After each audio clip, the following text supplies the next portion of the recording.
Okay, our business is side there. And when you go to buy something, normally in a shop, let's say you go to a boutique and you want to buy some clothes, you'll always find a way, after negotiating the price, you'll always find a way to, get out of that place without buying.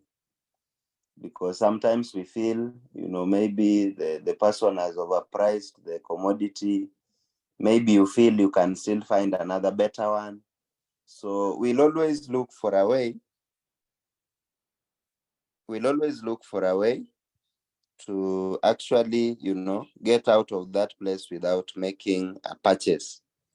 And whatever we always do is to find an excuse. Somebody will say, I didn't carry money. I left my ATM at home. Let me go somewhere, then I come back. So these are objections in that kind of business. Now, in our business, you'll also do a very nice presentation. Then at the end of it, you'll find somebody, they look for something small that they can use to, escape from starting the opportunity right that moment. And I know a lot of us, we want people to get started as soon as possible. So they look for small things like, I don't have time, I don't have money. This is a pyramid scheme. They look for something that will, if you cannot answer it, they are going to, go free. So I want you guys to imagine, what if you had to talk to less people while getting bigger results? How would your business be? I want you to imagine, having people look at you in a more professional way when you're presenting your opportunity. How will your business be? I want you to imagine having the confidence to show your opportunity to more people. Imagine being absolutely fearless from now on going forward. Imagine getting more yeses as you do your presentations and closings. That is the importance of the training that we are going to have this morning. So what are objections? Objections are simply unanswered questions. These are unanswered questions, so you have to know how to answer them well, because if you do, you'll have so many people getting started in your team. Understand that when you get objections or weird questions, it's typically because your prospect is feeling as if they can't do what you are doing, or they are unsure if they'll have success. So they have some, limiting beliefs. They're already doubting if they can do this, or they don't believe in, whatever we are doing, the industry and all that. So we really have to be good at, answering these particular questions. All right. And it is our job to reassure them that they can do this. And it's very important to make sure your exposure or presenting process is very duplicable. So again, how you do these things should be transferred downwards in your organization to your team and downline. So allow me to share my screen so that you guys can, we can go together actually. Allow me to share my screen so that we can move together.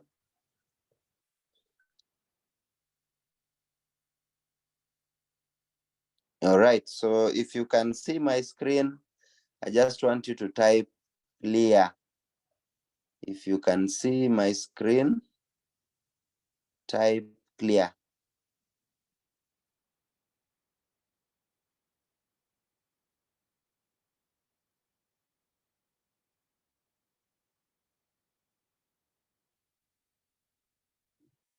All right, so I can see, we can see it.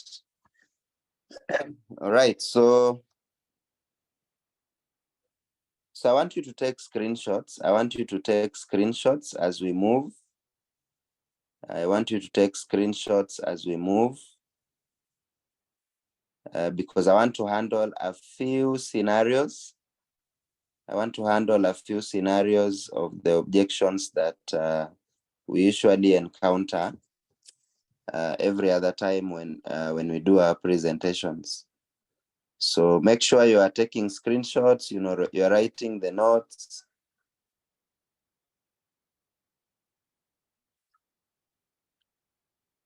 so that you can actually train other people with this particular notes.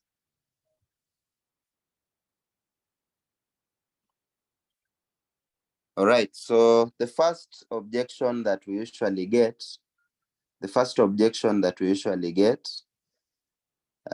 is I don't have money. I don't have money. So we are going to assume you and the prospect are here. So this is what you tell your prospect. Hey, listen, so I want you to read with me, guys, and take screenshots and, internalize some of these things. The goal is not to cram the answers or the response.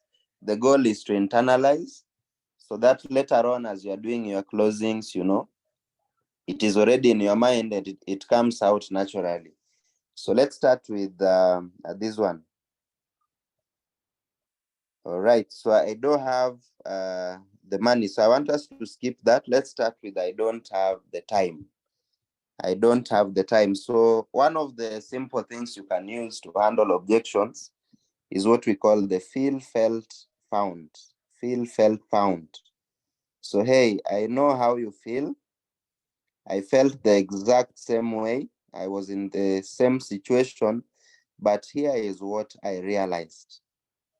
All right, always use realized instead of found out. So feel, felt, found is a very powerful technique that you can always use while closing. The reason why we recommend this is because it puts you in the shoe of the prospect. It makes them feel that you really understand, what they are going through, and you can easily, relate with their situation. So as you give them a recommendation, they are going to listen more because you also went through the same.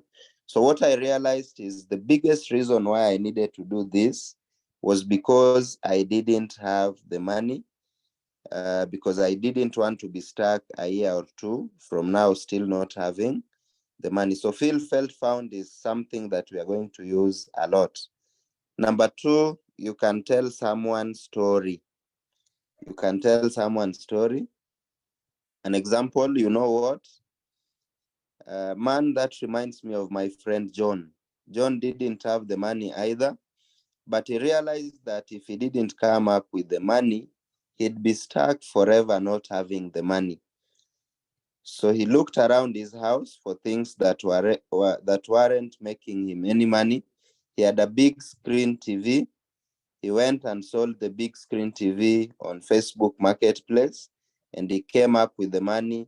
Now he's earning a full-time income in our company. He's amazingly glad that he did that, obviously, because now he can buy as many TVs as he wants.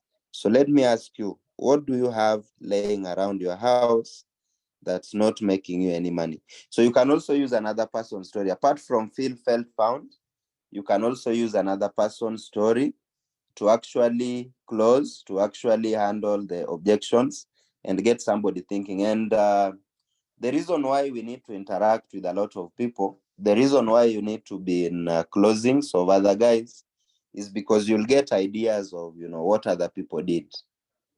So study your prospect. If he's a student, you know what the students can do to raise the money. If he's someone who is employed, you know what they can do. So try to find a story, that can relate with these people and give that. Then the third one is the 3-step framework. The first one that I skipped. So let's go back to it. Hey, listen, I hear you, but be honest with me, Susie. Is it really that you don't have the money?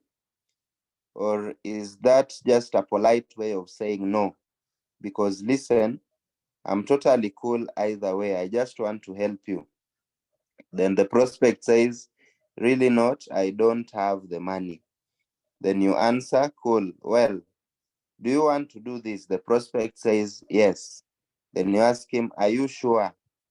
Then he continues, yes. So from here, you would coach and close her using the other scripts that we are going to discuss down there. So let's keep on taking the screenshots.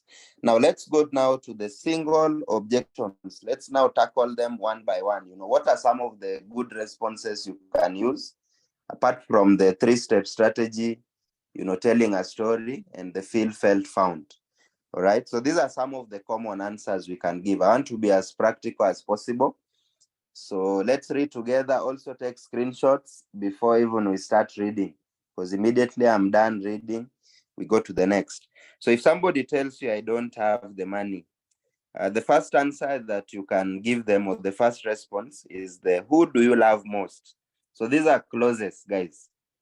We call them clauses. You can also write it, who do you love most clause. So you tell the prospect, listen, who do you love the most? Maybe your mom, your grandma, but who do you love the most? So the prospect says, my wife. So he loves the wife the most. So you continue. Awesome. Let me give you a hypothetical situation. Let's say your wife got pulled over. Kumanisha, she was driving, and the police stopped her. And there was a case of mistaken identity, and they arrested her. She calls you from jail and says, hey, put your name there. Listen, I'm in jail right now. They need 100,000 Kenya shillings from me to bail me out. Can you come get me?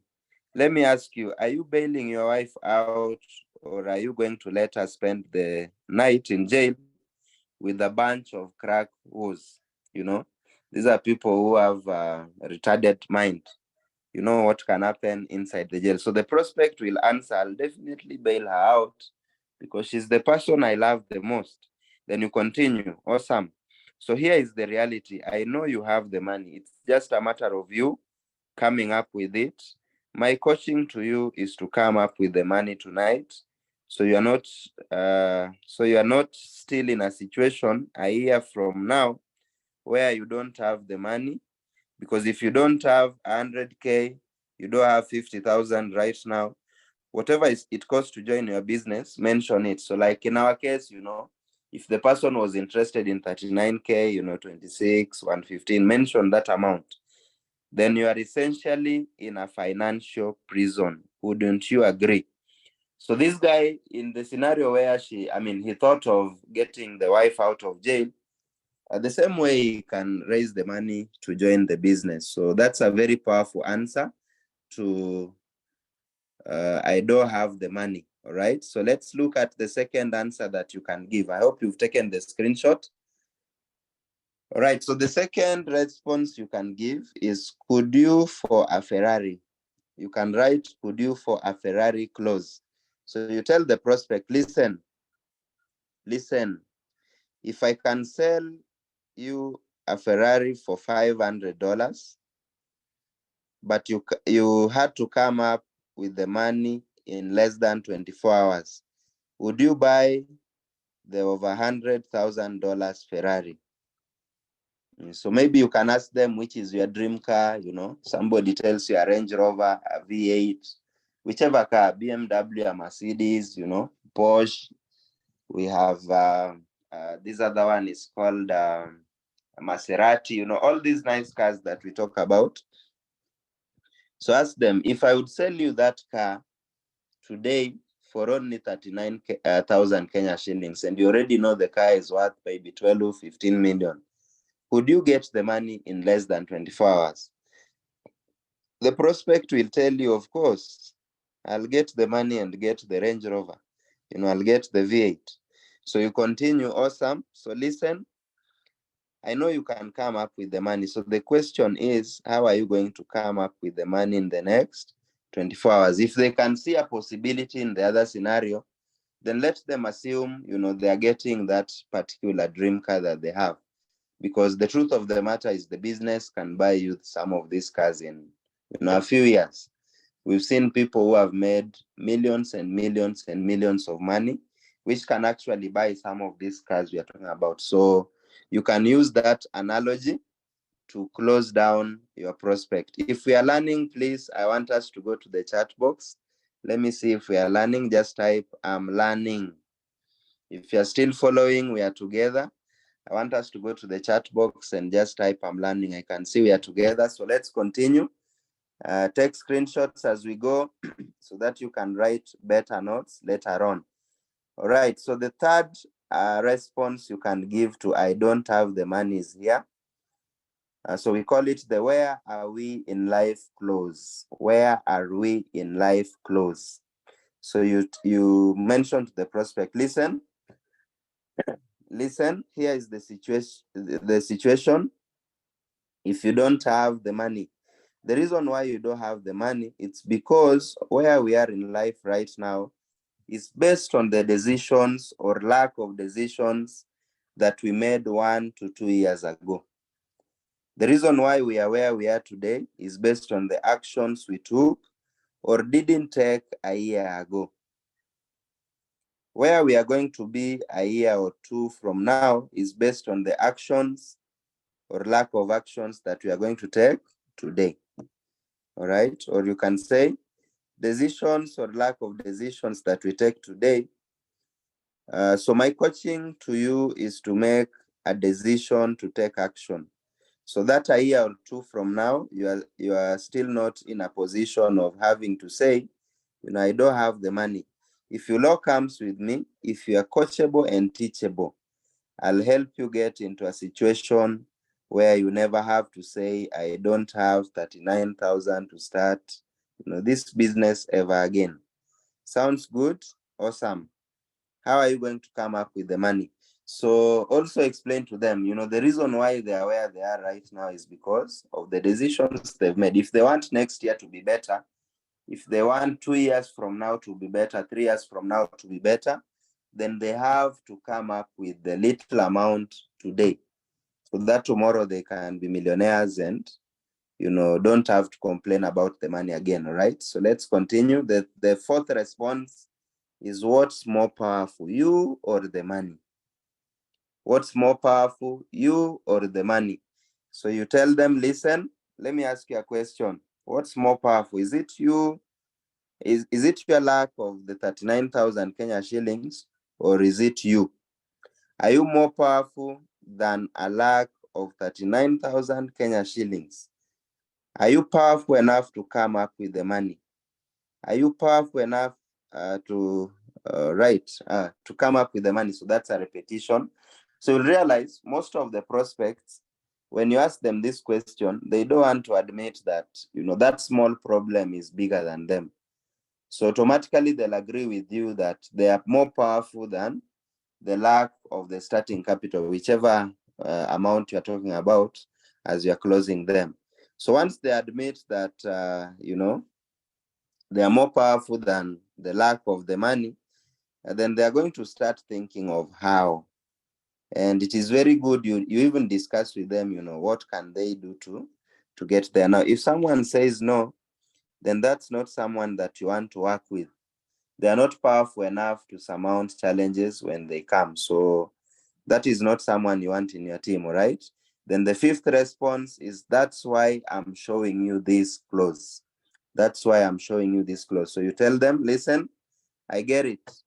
That's why I'm showing you this, because with who you are as a person, with your level of motivation, your drive, and as good as you are with people, you should not be in a situation where you don't have 39,000 Kenya shillings. So I'm showing you this so I can help you get out of this situation. Law comes with me and we'll go crash this. Yes, they don't have the money.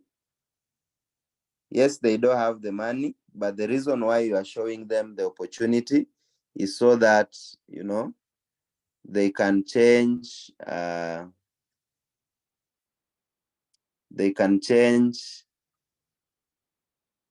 their situation and maybe have the money tomorrow or in a few years from now. All right, then the next one, I think the sixth, is what we call future pacing. Future pacing. All right, this is where you try to relate with what is going to happen in the future. So I'm glad you don't, in bracket. So just put that in bracket for those who are writing. So how does future pacing work? So listen, you tell your prospect, listen, I'll be honest with you. I'm glad that you don't have the money right now, because what's going to happen is when you get started, you are going to show this business to other people, and they are going to have the exact same objection coming to you. They are going to say, you know what, John, I don't have the money. You're going to be able to say, you know what, I didn't either. But I realized that the reason why I didn't have the money is because I hadn't taken the right actions. I realized that was the biggest reason why I needed to get started in this business. So I came up with the money. 12 hours later, I got started. Now I'm earning a full-time income. I'm helping other people to become financially free. I mean, my dreams are becoming a reality because I made the decision to come up with the money. So, John, I believe that's what's going to happen for you. I believe that's what's going to happen for you. My only question for you is, are you powerful enough to come up with the money in the next 24 hours?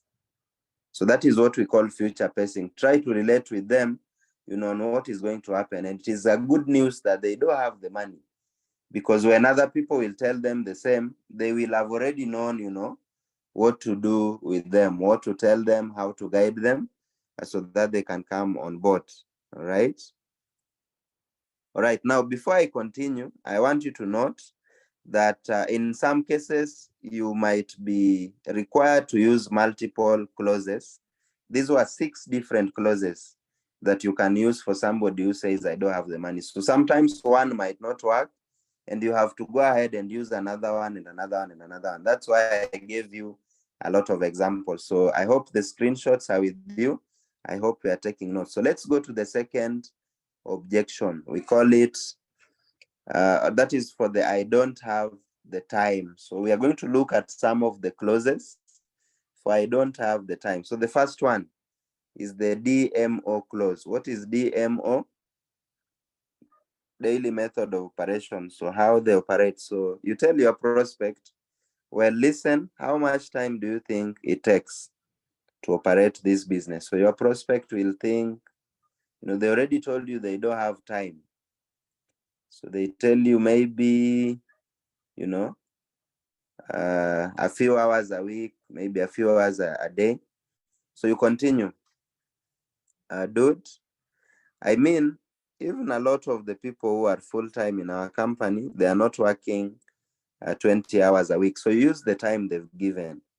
The reality is we are all busy. What this is about is buying back your time. It's about referring a few people who refer a few who refer a few. If you could put 2 to 3 hours of committed time, which I know you have, I know you've got an extra 2 or 3 hours a week that you can start to get some people on your team, and you'll start earning income based on the efforts of not just yourself, but based on the efforts of many. So as the team keeps on growing, this guy can now free more time out of his other busy schedule. The moment he's already making part of his income, he can actually free himself slowly by slowly, until maybe one day they retire from that time draining job or business that they are doing currently. So that is what we call the DMO clause. Ask them, how long do you think it takes? The business is all about, referring a few, not many, just a few. You can even give them your own example. Personally, when I usually share this, I even show them in the last 5 years, I've not recruited so many, just a few. But these few have gone ahead to refer another few. And in the long run, we now have a very big team. And I now have the free time, I can go on vacation when I want, I can come to work at my own time and all these things. So try to close them with the DMO clause. Number 2 is where we are in life clause. Where we are in life clause. That is, I don't have time still. So let's continue. So this is your response. Hey man, I get that you don't have the time. I mean, a lot of people don't have the time too. We are all super busy. But the reason why we are where we are in our life is based on the decisions or lack of decisions that we made 2-3 years ago. Where we are going to be 2 to 3 years from now depends on the decisions or lack of decisions that we make today. All right. So you can refer to the other clause that we used on the I don't have the money script. So that is where we are in life. So if he doesn't have time today, it means it is because of the decision he made when? A few years ago. So if he has to get more time, we are getting older as well. Imagine this guy you are closing is maybe 45. Tell him in the next 10 years, this guy will even be older. He'll be more tired. He won't have the energy to even work as hard as he's doing right now. So what if he's not able to put in the work? What will happen to the income, So he needs to take action right now so that 5-10 years from now, 2-3 years from now, he can actually buy himself more time. He can be comfortable enough to get away from something that is already draining them of their time each and every day. All right, so next, I don't have the time. The response is here. So it is, I call bullshit close. That is the response. I call bullshit close. So how does it work? So this is your response. So you tell the prospect, I call bullshit on that. You just spend 2 hours with me in the presentation and you're hanging out here. I know you have at least a couple hours a week to put into this business. So listen, let's just get you started. So already, this guy has been in a presentation with you, maybe for 2, 3, 4 hours. Sometimes it goes for long. And they're saying they don't have time. Try to make them realize that, that 2 hours alone, that 3 hours that they spent with you, that 4 hours, if they can get it, maybe even once a week, that could be enough for them. So you meet during that period, you make few calls, they leave you with some referrals and you help them invite to the big opportunities and they have their people get started, okay? Then the next one is win you over with paychecks. Win you over with paychecks. All right, so this is how it goes. You tell the prospect, I don't need your time. So he has already said, I don't have the time, but you tell him, I don't need your time. 100 people that I don't know, introduce them to me and I'm going to win you over with paychecks. That means you are going to have these people in front of you, you present to them, and the moment they join, you put them under this guy. So yes, they don't have time, but let them refer some few people to you and you're going to do the due diligence and win them over. Win this prospect over when these guys have already joined. So this is basically if you've got a lot of time and you're showing it to someone who maybe they are a doctor, maybe they are a chiropractor, maybe they are a busy executive and they don't have a lot of time. So get the referrals, but let them also open the accounts. So get the referrals, help them with presentations if you have time, that is. And let them, once they see what the business can do in terms of payment, some of them will just, create time to be here. All right, so they know 100 people that you don't know. So if they'll introduce you to those people, then you can go present on their behalf. But this one is, encouraging some sort of laziness. So only do it if you have to. If somebody is available, don't do this. Only do it if you have to, because it doesn't encourage a lot of duplication.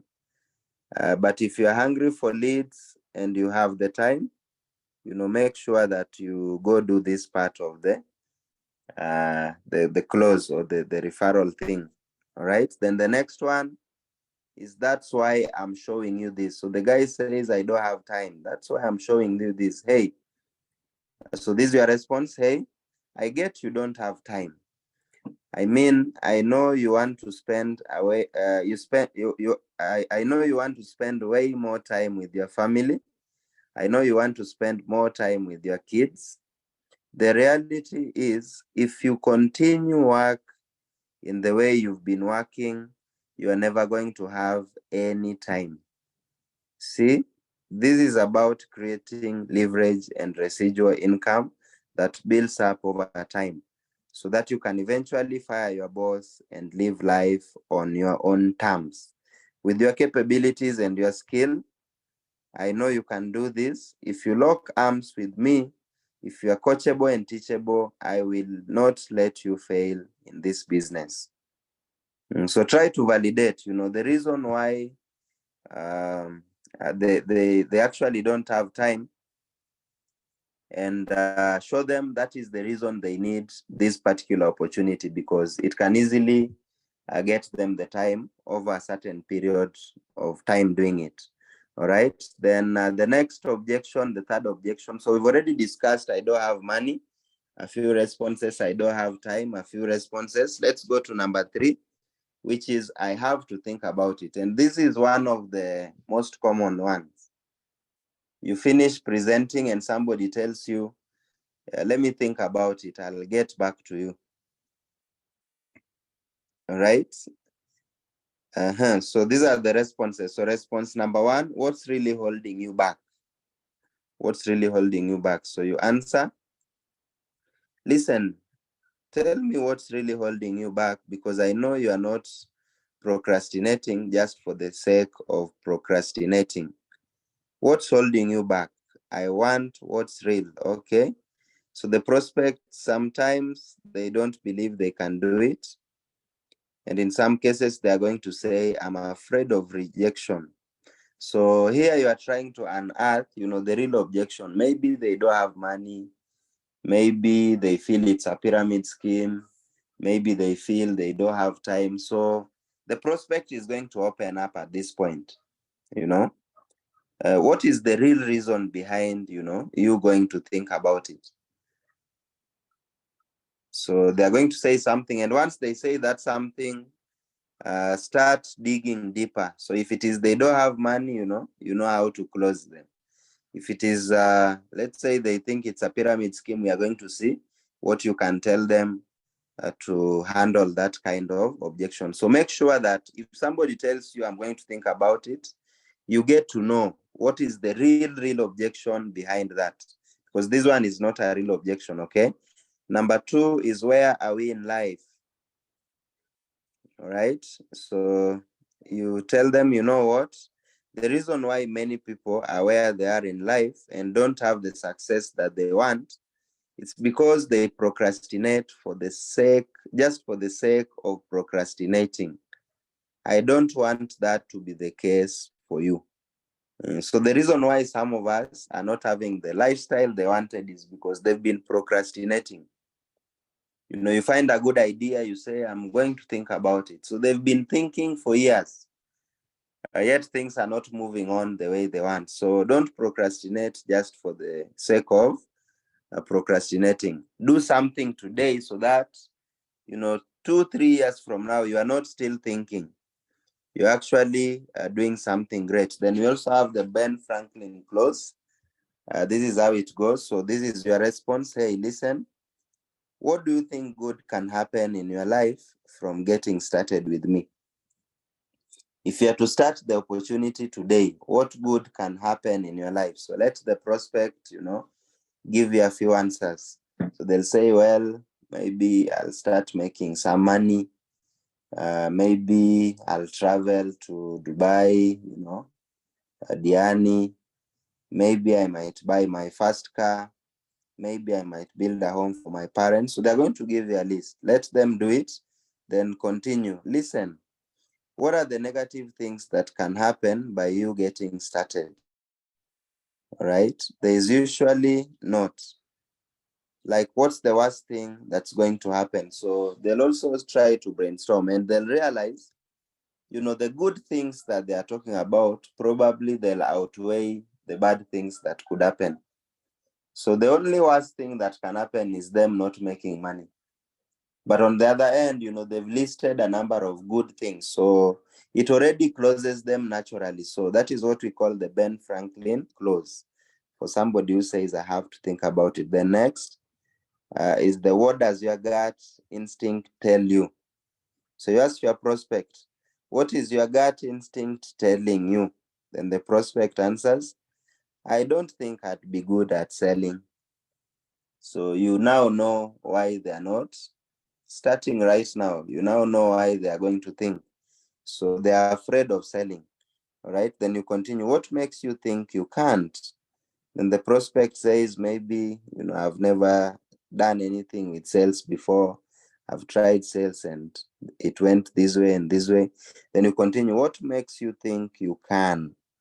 So get them to tell you a few reasons. Then you continue. Listen, I agree with you. I know you can do this. You've got what it takes to be hugely successful. If you're coachable and teachable, I'm going to help you get there for sure. So that is, what does your gut instinct tell you? So let them, at least open up so that you know where they stand. Then the next one is the biggest risk clause. So you tell your prospect, listen, let me be real with you. Also be real with me. What's your biggest risk in doing this business? If you say yes tonight, what is the biggest risk that maybe you might encounter? And then the prospect says, really, it's the money. It's the 39,000. So that is their biggest risk. Then continue. Your risk is not the 39,000. Your risk is the life you could have had if you weren't afraid of getting started. So my coaching to you is, realize there is really no risk at all. The risk is not doing this. I think that's a bigger risk of doing it. Would you agree? Then the prospect says yes. Then you continue. Awesome. Let's get you started. Then you put out your hand to shake their hand as well as you close them. So try to make the prospect understand that losing 39,000 is not the biggest risk they are taking right now. The biggest risk is them regretting, 2-3 years from now, when you, who is new right now, is already driving, their second or third car. And this guy knows very well that I would have made it to this point, but because I was afraid of losing 39,000, I couldn't get to this point. And you can give them a few examples of people that you know. For example, me, I give examples of my friends, the guys I showed the business 5 years ago. Today, some of them don't have jobs. And whenever we meet, I can see the level of regret on their faces. They know very, very well that we could be very close in terms of, level of success with this guy. But because I feared, losing a small amount, in fact, that time it was smaller, because they feared losing 20,000, 23,000, 26,000, that 39,000. Today, their life is full of regret. So that is the biggest risk. Them getting to a point where every day they are regretting, why didn't they start, right? Then we have the Mark Twain clause. So Mark Twain clause goes this way. Mark Twain once said, so this quote should be in your mind if you want to use it. 20 years from now, you'll regret more of the things you didn't do than the things that you did do. So that is what Mark Twain once said. I believe you guys know Mark Twain. If you look back over the course of your life, over the last 10, 15, 20 years, what do you regret the most? Is it the things that you did, or is it the things that you never had the courage to track? It is definitely the things that this guy didn't do. All right. If they are real with you, they'll say it's the things I never had the courage to do. So again, the same way in the next 20 years, if you don't take certain actions, you'll be living with a lot of regret, because you would have done something in a great way, but you never had the courage to do so. So that is the Mark Twain clause. So try to make them understand. In fact, as they flash back, they'll see some of the opportunities they missed. Some of them had a chance to, marry a better lady, but they just kept quiet around them. Now they are somebody else's wife. Someone had a chance to study a better course. They never did it. They went for the wrong one. 20 years now, they are really regretting, why didn't I do that? So the same way, this business, just like any other business, that probably would have made someone so rich. In the next few years, they might be regretting, why didn't they start today? So that is the Mark Twain clause. Then that was objection number 3. Let's go to objection number 4, which is, I've got to talk to my spouse. So you finish your presentation and this guy says, I have to go and consult. I have to go and ask my husband. I have to ask my wife first before I can put money into this opportunity. So the first clause for this is ask for permission clause, or ask for permission. It's a question, so the intonation must be there. All right, so this is what you say. You don't think she'll give you permission? That is, now you're asking the man. Then the prospect says what? Then you continue. You don't think she'll respect your decision and give you permission to sign up in this business? So if you ask a man this question, definitely it makes them look like the inferior one. Like he is not in a position to make decisions, even back at their home. So they feel their ego is already, touched. And they'll now make, better decisions there in front of you. They'll try to look, I'm the one in charge. They'll not want to expose the fact that they have to go back and talk about it. So that is it. Then the next one is, here is the way this works. Here is the way this works close. So you tell your prospect, listen, you said you want to do this. Here is the way this works. Okay, we have 2 options. Now, if you don't do one of these 2, it's not going to work, because what happens is you saw all the information, you're educated on what we have.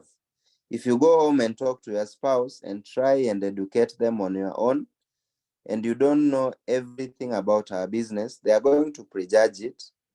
They are going to probably say, no, we are not going to do that. All right? So I know you want to do this. There is 1 or 2 ways. Number 1 is we go show them together right now. Or we invite them to the presentation and show them the business. Okay, I'll come over to your house and we'll present it. That way they get to see everything, because I'm already an expert. All right, then the second thing, or number 2, is to go ahead and sign up. Go ahead and get started. The company offers a money back guarantee. If you go home and you tell your husband, you tell your wife that you sign up in something you're really excited about it, and you see a way to achieve your goals and dreams. If they blow up and it creates an issue, we call the company tomorrow, they give you money back. So that is what we call money back guarantee. But it usually never happens, They won't go home and the wife, the husband blows up. I'll tell you why in the next few minutes. So, okay. So there's really you having nothing to risk and everything to gain by going ahead and getting started. Now, let's get you started. All right. So those are the 2 options. Don't let your prospect go and explain, the business on their own to their spouses. It is either you do it for them, or they get started and, there's the IPO, there's the SMO, not SMO, but QSG, that are supposed to help this guy, get into the business even fully. But again, you can also give this other response. This product is a gift. Okay. So the problem comes when they go home and probably say that I joined the business. So when they go home, let them treat their product as a gift. So for this one, get this as a gift for her, or do this as a gift for him. If you're selling nutritional products, you got it for them. If you're selling travel-related products, whatever it may be, present it as if you got them a gift. For example, we have a lot of products that you can give to your spouse. A lot of products. So when they go home, when the prospect goes home, let them treat the package as a gift to their spouses. So let them treat the product as a gift. The next is tell someone's story. When someone else had that objection but went ahead and did it anyway, now they've created huge success, and their husband or wife is their biggest champion. For example, there's this story I always share with you. There's this lady in Nigeria that the husband didn't want her to do the business at first. So she comes to the training sometimes in the morning. The husband is very mad. Then the lady kept on working so hard. And after about 1.5 years, she decides to buy the husband a car, to gift the husband a car from the business, from the money she's been making out of this business. And from that day, if the lady even tried to oversleep, the husband would wake her up. Can you wake up and go and work? The early bird is already starting. Why are you not in the Zoom? Wake up and attend the Zoom, because the husband has seen, the beauty of what this business can do. It has bought him a car. So give a story of someone like that, because I know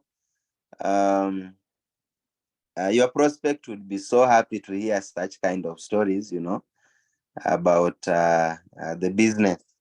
So tell someone else's story who was exactly like them, and they started anyway. They created huge results, and today their husbands, their wives, their spouses are some of their greatest supporters. All right. And for those of us who are still, having what we call, let me say, rejection from family, it simply means you are not showing them that this business works. You are not showing them that this business works. Try to do something that will make them see the value of it. Take them for a vacation from the money you are making here. Do some heavy shopping from the money you are making here. Take them out on a date from the money you are making here. Once they see enyewe hii kitu yako ni kama imeanza kufanya kazi, your spouse will now start thinking twice. In fact, they'll even want to know more. I've seen spouses who come to the office just because they want to know more, because they are wondering how comes, my partner now is doing some good things for us as a family, right? Then the next objection is, I'm not a salesperson. I'm not good in selling. I can't sell. So this one also comes up quite often. So these are the responses. So the first one is good. You promise. All right. So this is what you tell the prospect. Good. Do you promise me you are not a salesperson? The prospect says, yes, I'm not. Then you continue. Awesome. Because if you're a salesperson, there's a good chance you'll fail at this, because here is the case: 95% of people in the world don't like to sell. There's only about 5% of the population who actually like selling. So realize 95% of the people that you would show this to don't like selling as well. The fact that you're not a salesperson, they are way more likely to join you, because they see that you don't have to be a salesperson to do this. In fact, this is way more of a sorting business than it is a selling business. You're just showing people what we have and allowing them to make a decision. Here is what I know is true about you. You're never going to be pushy with anyone. So people are going to love that and respect you for it. You'll actually create a stronger connection with your friends by showing them this and offering them an opportunity to change their life. So what do you say? Okay, so what do you say we get started right away? Yeah, so validate, the fact that they fear sales, the fact that they are not good at sales, and try to give them all the reasons why they're the best if they're not good at it. And you've heard the reasons, they are quite, convincing there. So you don't have to sell to be successful. This is a sorting business. It is a matter of sharing and sorting as you go. The next response for the I'm not a salesperson objection is What makes you so sure of that? What makes you so sure of that? Okay, so you tell your prospect, what makes you so sure of that? Are you sure? I think you are a salesperson. So they are going to defend themselves. No, I'm not. Then you ask them, why aren't you? Because of blah, blah, blah. Then you continue, you know what? You sold me. You actually convinced me you are not a salesperson. So I think you are very good in sales. So the guy might think he's not, but he's very good. Some of them have top jobs. How did they convince the interview panel that they were so good at that job? How did they negotiate the salary? So they could be so good at it, but they don't know. They could be so good at it, but they don't know. So this one just makes them realize, the power that they have within them, that they can actually convince someone, they can actually sell someone into some idea. All right. Then the next one is the feel, felt, found. So this is what you say. You know what? I know how you feel, because that was exactly what was going on in my head when I got started. So this is a story relation. But here is what I found out. Here is what I realized. Okay, what I realized is you don't have to be a salesperson. It's just sharing the concept. People like it or they don't like it. If they don't like it, then you part as friends. But for those who don't like it, you get into business as partners. And as you do that, you keep on getting paid. So it's a matter of sharing, not selling. Sharing, just talking. Okay. Then the last one is you tell a story. So you can say this, hey, you know what? You remind me exactly of our number one income earner in the company. Our number one income earner in the company is not a salesperson or a top leader or whoever it is. But then he got started and, shared the business with only 4 of his friends, and this and this and this happened. So this one, you must have a story in your mind, share with them. Okay, then these people will tell you, I've failed in MLM before. So that's the next objection. I've failed in this business before. I've done it before. It was all a waste of time. I know this business. My uncle did it. My aunt did it. My grandfather did it. Yet his grandfather died in 2003 before even our company was, brought up. So they'll give you all sorts of stuff. So what do you say? You didn't do it with me. That is the first clause. Or they didn't do it with me. So listen, you didn't do it with me. Here is what I know is true about you. You are ambitious. You know a lot of people. You want out of your current situation.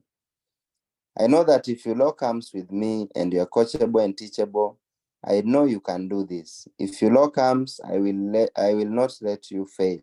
Let's get you enrolled. So here you must have, built yourself first. You must have built yourself first. The part where you share your story, that is where you actually share your credibility. Why should these people work with you? So if this one comes up after that, they didn't work with you, so you give them your promise, you give them your word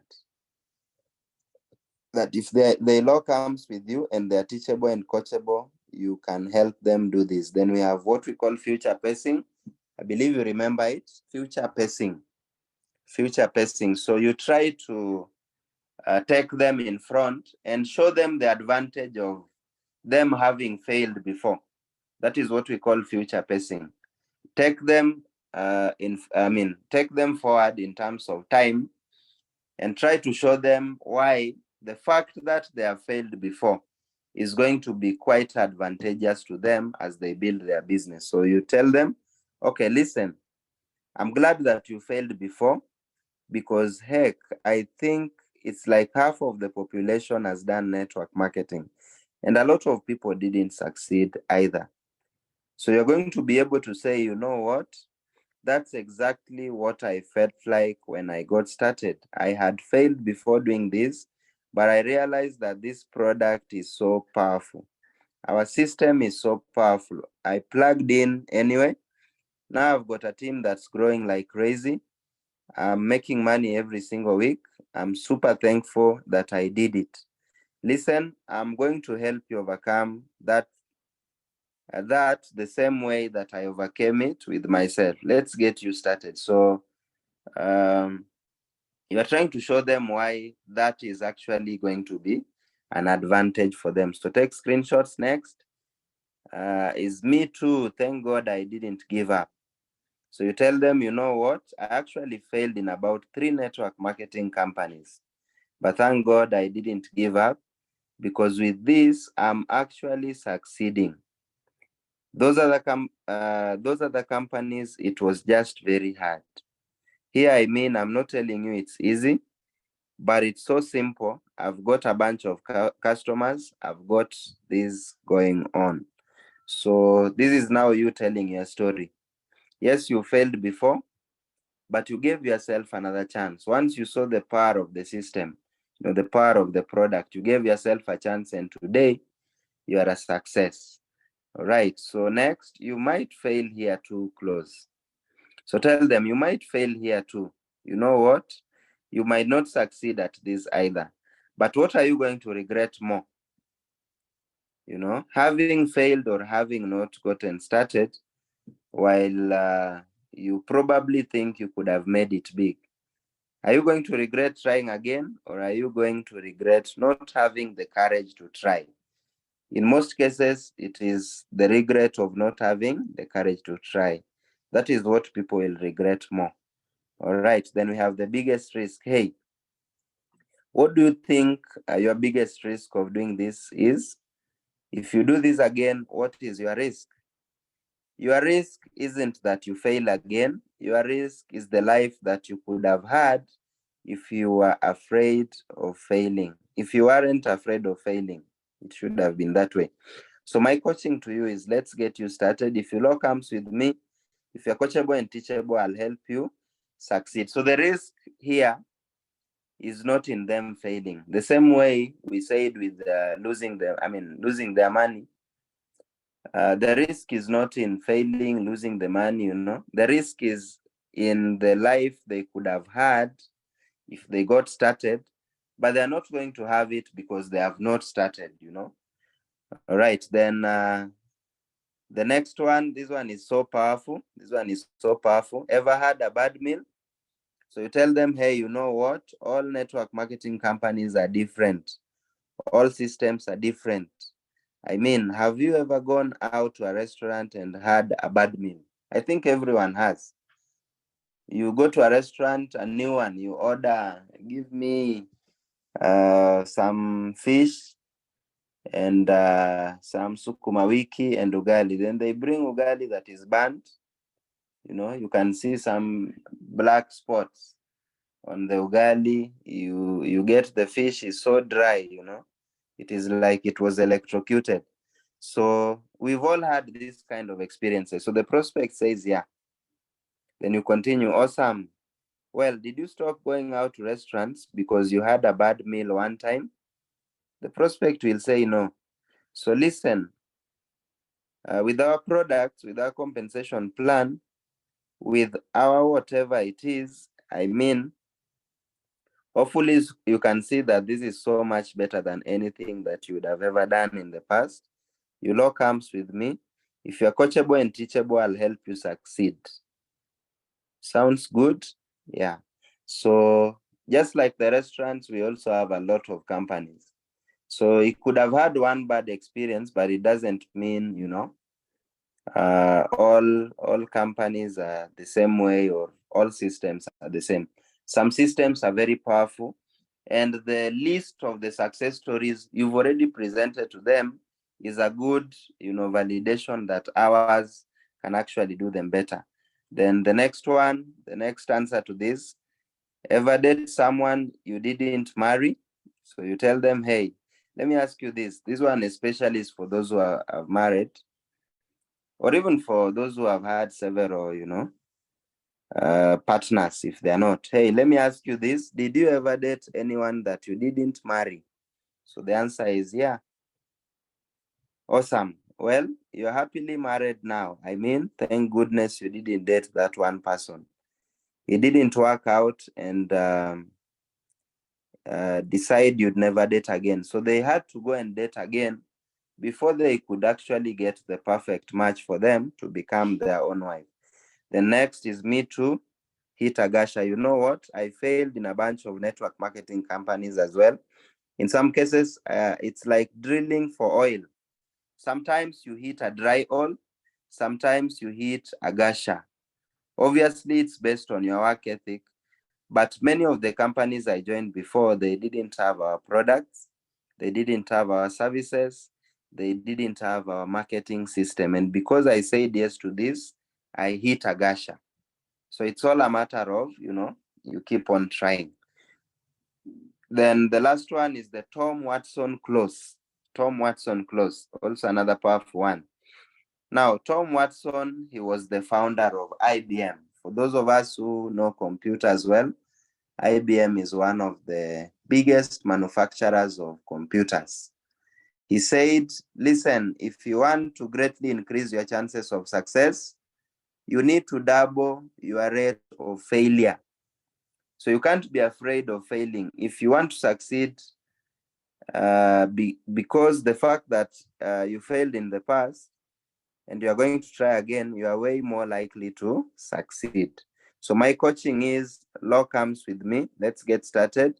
If you're serious about this, I'll help you succeed. Then the next objection, ile inasumbua watu sana, is this a pyramid scheme? Is this a pyramid scheme? So ask them, what do you mean by that? So, well, what do you mean by that? Or you say, what's a pyramid? So the prospect says, oh, it's where the person at the top makes all the money and people invest money and all this. Then you continue. Now that sounds illegal. This is nothing like that. Our business is not illegal. So you can, if you're in the office, you can show them, this is our office. Products are registered by KEBS, the legal documents, pale kwa ofisi, all this. The next one, of course not. Pyramids are illegal. Of course not. Pyramids are illegal. You don't think I do something illegal, do you? Then the prospect says, I guess not. That is if they know you. Let's say they know you in a good light. This would work so well. Awesome. Let's get you started. Then the next one is the Warren Buffett clause. I'll also call it the Donald Trump clause. The Warren Buffett clause or the Donald Trump clause.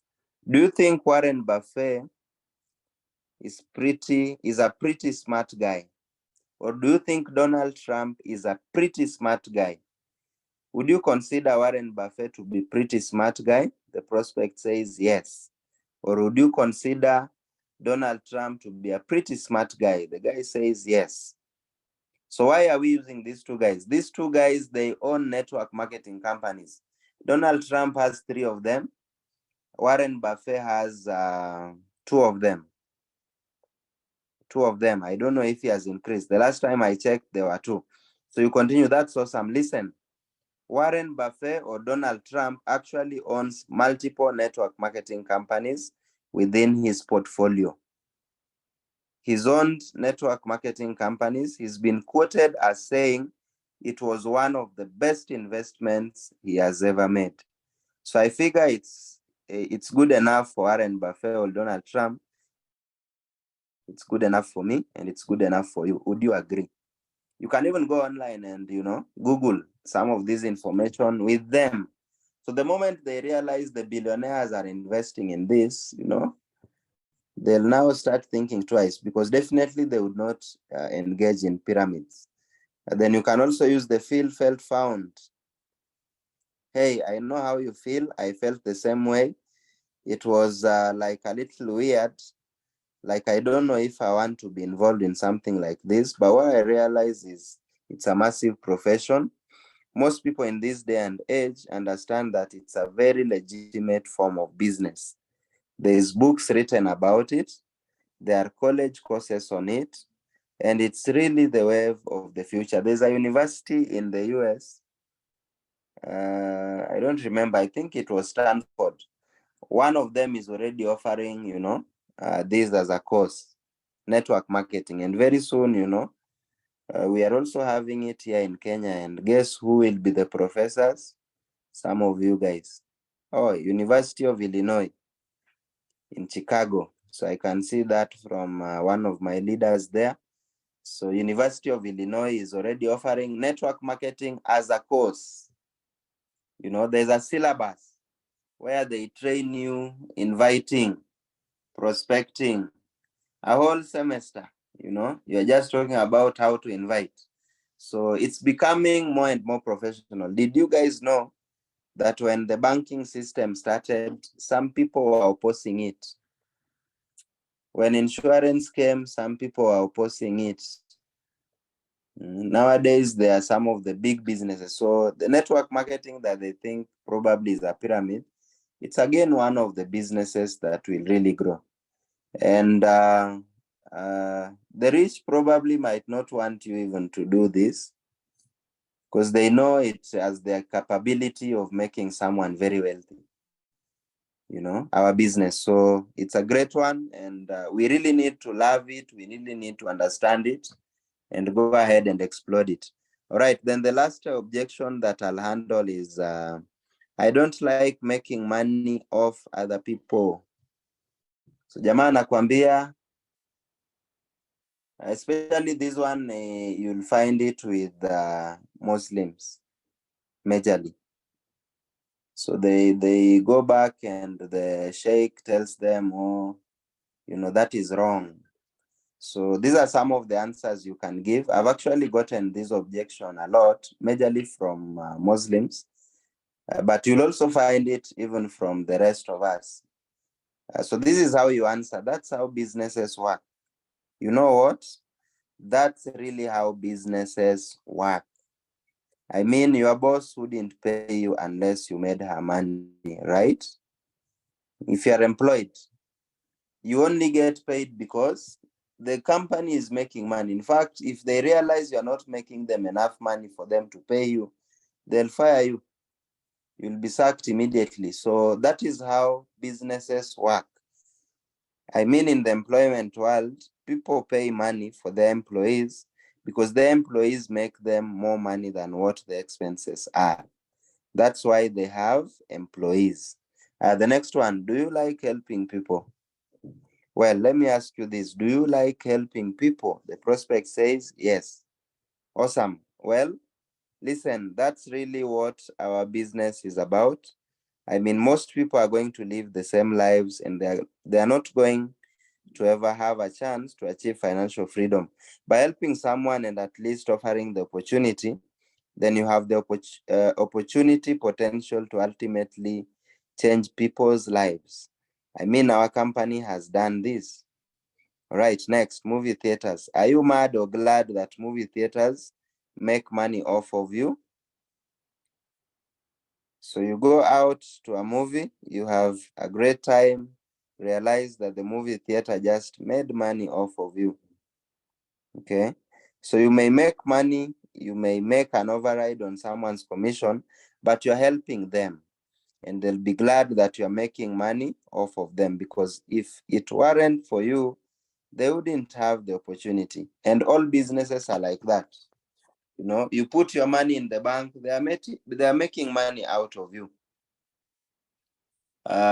You go to a restaurant, you eat, they are making money off of you. The only thing is that you are getting value and they are also making their own money. You have quenched your thirst, your hunger. They have made their money. You've gone to the movie, you've enjoyed yourself. The movie guys have made their money. So that is just how businesses operate. Then the last one, do you really mean you don't like selling people? Okay, so this one, you go back to you remember where we were talking about the salesperson's objection. So once you ask this and they say yes, you can go back and refer there. Oh, then the very last one, the very last objection we'll handle is I need to do my research. You've met this guy who is an intellectual, so they want to go do research. They want to go and Google and do all this stuff. So this is what you tell them. What kind of research? Listen, I've been doing this long enough to realize that I want to do my research is really just kind of like meaning I want to go Google and see what comes up. So when they tell you I want to research, it means they are going to Google. That is the simple term. So you can start by mentioning that. Then continue, just like anything. I mean, you can Google the Boy Scouts of America. Maybe you guys are not aware of this particular group, but I want you guys to use this one. Maybe you can Google God. God, hata leo mnaweza jaribu. Who is God? So you'll find the Christians, they'll talk good about God. There are these people that we call atheists or pagans. They'll also talk badly about God. They'll also talk so badly about God, but then the prospect maybe is a believer in God. So you can find places where they say, God is not there. You can also find places where they say God is real and is the one that affects everything that happens around us. So same thing is going to be true with network marketing. Same thing is going to be true with our company. You are going to find people who love it, people who don't love it as well. So here is what I know. When I got started, I did it because I trusted the person. What I found out even more is the company has won this award and this award. They've been in this business for this long. We do this much of revenue every year. The leaders in our company have done this and this. We have these people who have high credibility with the company. So listen, I don't want you to procrastinate for the sake of procrastinating. My recommendation is trust me, trust the company, realize that we've got a solid opportunity that if you are coachable and teachable, I'll help you succeed in this. Sound good? Awesome. Let's get you started. Okay. So just try to make them understand, the only tool for research is Google right now. And Google has both positive and negative, regardless of the topic. Even when we talk about God, Google still has negative about God. So you cannot miss negative about our business. You cannot miss negative about the industry. But the most important thing is you trust the company, you trust the person referring you, and you can now validate around that. The leaders, the company, the industry, yourself, and some of the achievements that have been there. The next one, I need to do my research. Listen, here is what I know. When I got started, I did it because I trusted the person. What I found out even more is the company has won this award. And this award, they've been in business this long. We do this much in revenue. The leaders in our company have done this and this and this. We have these people who have high credibility with the company. So listen, I don't want you to procrastinate for the sake of procrastinating. My recommendation is trust me, trust the company, realize that we've got a solid opportunity that if you're coachable and teachable, I'll help you succeed. Sounds good? Awesome. So guys, that brings us to the end of my sharing to this morning. And I believe we have learned. So if you have learned, I want us to go to the chat box and I just mention something that you learned today as we come to the tail end of our presentation. If you've learned something, I want you to go to the chat box